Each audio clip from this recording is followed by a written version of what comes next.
Gĩcunjĩ kĩa atongoria kuma mwena wa Kiambu nĩ mateteire thirikari ya Kenya Kwanza makĩria ihinda-inĩ rĩrĩ mokĩrĩirwo nĩ ateti a mwena wa mũng'ethanĩro nĩ ũndũ wa kuongerera igoti gũkũ bũrũri-inĩ. Gũkĩrĩ ũguo, nĩ morĩtie mũtongoria wa mwena wa mũng'ethanĩro Raila Odinga akorwo akĩrũgamia mũrũrũngano ũrĩa wĩrĩgĩrĩirwo gũgatabanio kiumia gĩũkĩte mweri 7, kuona mũrũrũngano ũyũ waya gũgacũngĩrĩria gũthũkangio kwa biacara nyingĩ taũni ya Nairobi.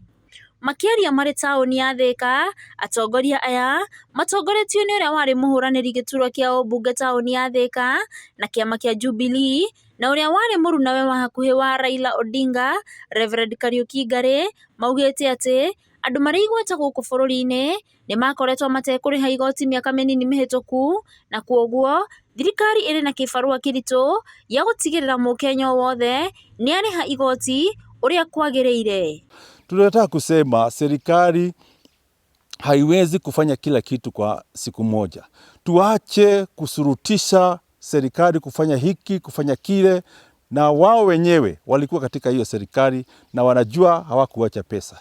Maombi yangu kwa wale ambao wanapanga hizo migomo ni kwamba tuketi chini, tuongee na rais, tuongee na serikali ya Kenya Kwanza na tutatokea na suluhisho. Lakini tukifunga biashara, wewe unasema unatetea Wanjiku na huyo Wanjiku atalala bila chakula.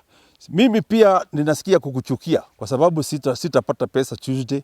Kwa hivyo achana na hizo migomo na uache kutumia watu vibaya. Wacha watu waende kazi, kwa maana jioni wanahitaji unga, wanahitaji kulisha chakula watoto wao. Watatoa wapi hizi chakula? Tuache kufunga biashara. Matatu hazitaenda, mabanki zifungwe, kila mahali kuna crisis. We don't need these things. Wacha nchi iende mbele.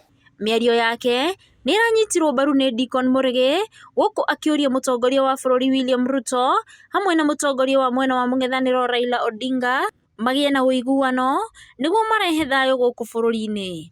Finance bill ni mpango ilipangwa ni serikali ya Kenya ya Kenya Kwanza ambayo inaweza kupeleka Kenya mbali sana kama inaweza kufuatiliwa vizuri.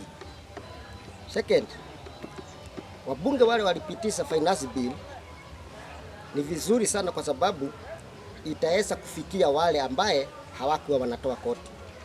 Pia ningetaka kuomba serikali kwamba kwa sababu sasa itaweza kufikia wale watu hawakuwa wanatoa kodi na waweze kutoa kwa njia ya utaratibu. Hizo pesa kama watu wa Kenya tungependelea kwamba isipotelee kwa mfuko moja ya mtu moja. Tungetaka pia hiyo pesa itumike katika Kenya kujenga shule, kujenga barabara zetu vizuri na hata miji yetu mikuu. Ngĩribotera Njata TV kuma Thika, gũkũ nĩ kaunti ya Kiambu. Njĩtagwo Kate.